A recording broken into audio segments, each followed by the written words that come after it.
अवधूत चिंतन श्री गुरुदेव दत्त श्री स्वामी समर्थ।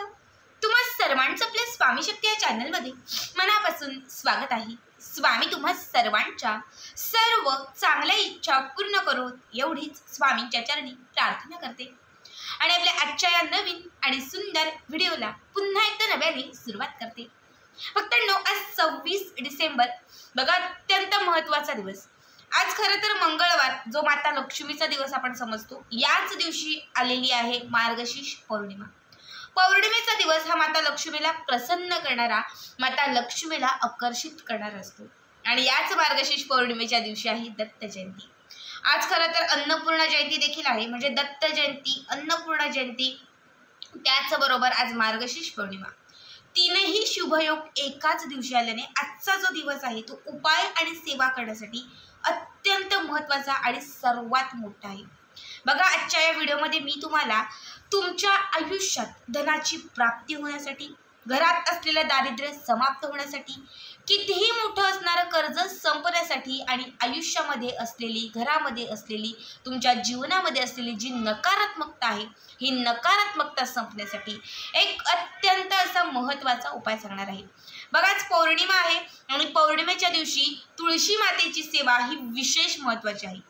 आज सायंकाळी तुम्हाला तुळशी मातेजवळ ही एक वस्तू ठेवून द्यायची आहे किंवा तुळशी मातेला ही एक वस्तू अर्पण करायची आहे, जी वस्तू अर्पण केल्याने तुमचं भाग्य बदलायला लागेल, तुमचं नशीब तुम्हाला साथ द्यायला लागेल, अडलेली सर्व कामं, अडलेल्या सर्व इच्छा तुमच्या पूर्ण होतील, प्रत्येक क्षेत्रात तुमची प्रगती व्हायला सुरुवात होईल। बघा, उपाय अत्यंत महत्त्वाचा आहे, त्यामुळे आजचा हा व्हिडिओ शेवटपर्यंत पहा आणि जे कोणी आपल्या चॅनलवरती नवीन असतील त्यांनी लगेचच आपल्या चॅनलला सबस्क्राईब करा, कारण तुम्ही आपल्या चॅनल सबस्क्राईब केल्यामुळे मी पुढचे जे व्हिडिओ बनवेन ते सर्वात आधी तुम्हा सर्वांपर्यंत पोहोचतील। बघा, हा उपाय किंवा ही सेवा आपल्याला आज सायंकाळी करायची आहे, ज्याला सांज वेळ किंवा लक्ष्मी प्राप्तीची वेळ म्हणतो। याच वेळात आपल्याला ही सेवा जी आहे ती करायची आहे। 6:30 ते 8:30च्या दरम्यान तुम्हाला ही सेवा करायची आहे। बघा, आपल्याला काय करायचं आहे, जी आपली तुळस माता आहे, या तुळशी मातेच्या समोर सगळ्यात अगोदर तुम्हाला शुद्ध तुपाचा दिवा लावायचा आहे। शक्यतो मी सांगेन की तुपच घ्या। पौर्णिमेच्या दिवशी जर तुपाचा दिवा लावला तर तुमचं दुर्भाग्य बदलायला लागतं, तुमचं दुर्भाग्य भाग्यामध्ये बदलायला लागतं, नशीब साथ द्यायला लागतं, नशीब पलटायला लागतं। त्यामुळे इतर दिवशी किंवा एरवी जरी नाही जमलं तरी पौर्णिमेच्या दिवशी प्रयत्न करा की एक तुपाचा दिवा आपण तुळशीजवळ लावू शकू। ठीक आहे, जेव्हा तुम्ही दिवा प्रज्वलित कराल तेव्हा त्या दिव्यामध्ये 2 अख्ख्या लवंगा आणि चिमूटभर तुम्हाला हळद घालायची आहे। यानंतर काय करायचं तर तुम्हाला एका ग्लासमध्ये थोडंसं पाणी घ्यायचं आहे आणि त्यामध्ये तुम्हाला चिमूटभर हळद घालायची आहे आणि हे जे पाणी किंवा हे जे तीर्थ आहे हे तुम्हाला तुळशीला अर्पण करायचं आहे। अर्पण करत असताना मनातील जी इच्छा असेल ती इच्छा व्यक्त करत तुम्हाला माता लक्ष्मीचा जप करायचा आहे। हे करून झालं की त्यानंतर सगळ्यात महत्त्वाची गोष्ट, तुम्हाला आजच्या या उपासाठी एक विड्याचं पान लागणार आहे, ज्याला आपण नागवेलीचं किंवा खाण्याचं पान असं देखील म्हणतो। बघा, पूजेमध्ये जी पानं वापरतात विड्याची, ते पान एक तुम्हाला लागणार आहे। आजूबाजूला दुकान असेल तिथून घ्या किंवा जर पूजेचं साहित्य, हार वगैरे भेटतात तिथून घ्या। जे लोक खेड्यात राहतात की ताई आम्हाला पॉसिबलच नाही उपाय करायचा आहे पण विड्याचं पान मिळणं शक्यच नाही, मग तुम्ही आंब्याचं पान घेतलं तरीही चालेल। ठीक आहे, आंब्याची 5 पानं घ्या आणि जर आंब्याची पानं घेत नसाल, विड्याचं पान घेत असाल तर विड्याचं एकच पान घ्या। आता काय करायचं आहे तर तुम्हाला हे जे विड्याचं पान आहे हे तुळशी मातेच्या समोर, तिच्या बुडाच्या समोर तुम्हाला ठेवून द्यायचं आहे। ठीक आहे, ठेवल्यानंतर या विड्याच्या पानावरती किंवा या आंब्यांच्या पानावरती तुम्हाला मूठभर तांदूळ ठेवायचे। आपल्या घरामध्ये जे असणारे तांदूळ आहेत, अख्खे तांदूळ, हे अख्खे तांदूळ मूठभर तुम्हाला त्या विड्याच्या पानावरती ठेवून द्यायचे आहे। त्यानंतर तुम्हाला या तांदळाच्या वरती 1 रुपयाचं एक नाणं ठेवून द्यायचं आहे आणि या 1 रुपयाच्या नाण्यावरती तुम्हाला 11 अख्खे धने ठेवायचे। जे धने आपण अख्खे भाजीत वगैरे वापरतो, वाटण्यासाठी वापरतो, असे अख्खे व्यवस्थित असणारे 11 लवंग तुम्हाला ठेवायचे, 11 धने ठेवायचे आणि या धन्यांच्या सोबत तुम्हाला 1 लवंग ठेवायचे। 11 धने आणि 1 लवंग तुम्हाला या 1 रुपयाच्या नाण्यावरती ठेवून द्यायचे। ठीक आहे, हे सर्व ठेवून झालं की त्यानंतर एक छोटी वाटी घ्यायची आहे। या छोटी वाटीत तुम्हाला हळद घ्यायची आहे आणि दुसरी एक छोटी वाटी घ्यायची आहे, त्यामध्ये तुम्हाला कुंकू घ्यायचं आहे आता काय करायचं, तर या 3 बोटांनी तुम्हाला ती जी हळद आहे ती हळद घ्यायची आणि हळद अर्पण करत असताना तुम्हाला 1 वेळा व्यंकटेश स्तोत्रम किंवा विष्णू सहस्त्रनाम म्हणायचं आहे. हळद अर्पण करत थोडी थोडी हळद तुम्हाला चिमटीने त्याच्यावरती अर्पण करायची आहे.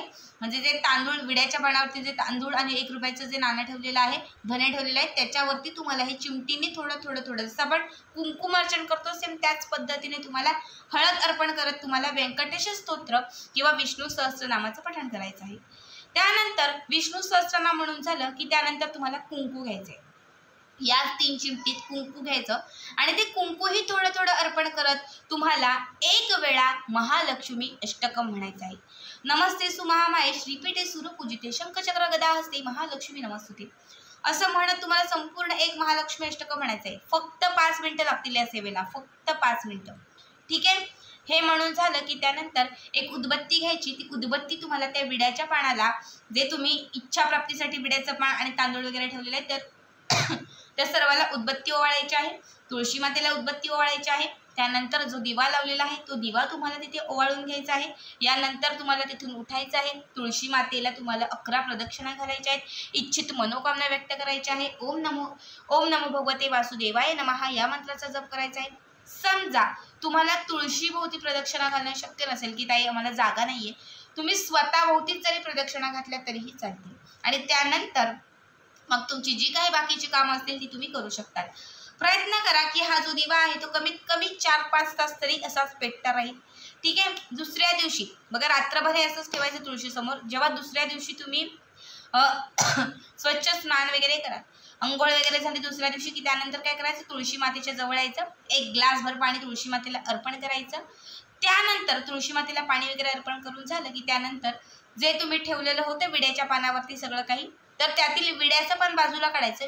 विड्याचं पण निर्माल्यात टाकायचं आणि तांदूळ, लवंग, धने आणि त्याच्यावरती केलेलं जे कुंकुमार्चन, हळदमार्चन जे आहे ते सगळं तुम्हाला एका लाल रंगाच्या किंवा पिवळ्या रंगाच्या कापडामध्ये तुम्हाला बांधायचं आहे. एक कापड घ्या लाल किंवा पिवळ्या रंगाचा, त्याच्यात ह्या सगळ्या वस्तू टाका, त्याला चांगली गाठ मारा अगदी घट्ट असं. आणि ही जी पोटली तयार होईल ही तुम्हाला तुमच्या देवघरात, तिजोरीत, व्यवसायाच्या गल्ल्यात किंवा मेन दरवाजाच्या समोर तुम्हाला टांगायचे आहे. जिथे तुम्हाला गरज आहे अशा ठिकाणी. आता घरात खूप दारिद्र्य आहे, घरामध्ये पैसा येत नाही किंवा घरात पैसा टिकतच नाही. जर घरात पैसा टिकत नसेल तर तिजोरीत ठेवा. घरात पैसाच येत नाही, सगळी कामं अडलेली आहेत, पैशांची कामं होतच नाही, तर घराच्या मेन दरवाजाला टांगा. घरात सुख, शांती, समृद्ध, ऐश्वर्य यांची प्राप्तीच नाही, घरात पैसा आहे पण कलह खूप होतात. अशा वेळेस ही जी पोटली आहे ती देवघरामध्ये ठेवा. आणि जर व्यवसायात यश नसेल तर मग ही पोटली व्यवसायाच्या गल्ल्यामध्ये ठेवा. प्रत्येक पौर्णिमेला ती काढायची, खोलायची आणि देवघरात किंवा तुळशी मातेच्या समोर ठेवून धूप दीप दाखवून तुम्हाला तिची विधियुक्त पूजा करून अभिमंत्रित करून ती पुन्हा जिथे ठेवली होती तिथे ठेवून द्यायची. अशा पद्धतीने हा उपाय जर तुम्ही केलात तर नक्कीच तुम्हाला प्रत्येक गोष्टीत यशाची प्राप्ती होईल, इच्छा पूर्ण होतील, अडलेली कामं पूर्ण होतील, माता लक्ष्मीची अखंड कृपा तुमच्यावरती प्राप्त होईल. बघा, विड्याचं पान हे प्रत्येक शुभ कार्यात वापरलं जातं. आणि पौर्णिमेच्या दिवशी विड्याचं पान जर तुम्ही कुलदेवीला अर्पण केलं तर तुमची जी इच्छा असेल ती इच्छा एका दिवसात पूर्ण होते. पौर्णिमेच्या दिवशी माता लक्ष्मी समोर जेवढेही तुम्ही विड्याचे पानांचे उपाय कराल ते सगळेच उपाय हे शीघ्र फलदायी असतात. आणि आज पौर्णिमा आहे त्यामुळे तुळशी मातेसमोर म्हणजे आपल्या लक्ष्मी मातेसमोरच जेव्हा तुम्ही विड्याच्या पानाचा उपाय कराल, विड्याच्या पानावरती या वस्तू ठेवून जेव्हा तुम्ही अभिमंत्रित कराल, इच्छा व्यक्त कराल आणि मनापासून सेवा कराल, त्यावरती कुंकुमार्चन, हळदमार्चन कराल, तेव्हा नक्कीच भगवान श्री विष्णू आणि माता लक्ष्मीची खंडित कृपा तुमच्यावरती राहील. तुमच्या इच्छा पूर्ण होतील आणि सर्वच कामं तुमची मार्गी लागतील. अत्यंत साधा सोपा मात्र खूप जास्त लाभदायक असणारा हा उपाय आवर्जून करा. आजचा हा व्हिडिओ कसा वाटला कमेंट करा आणि पुढचे व्हिडिओ पाहण्यासाठी चॅनलला सबस्क्राईब करा. श्री स्वामी समर्थ. जय जय स्वामी समर्थ.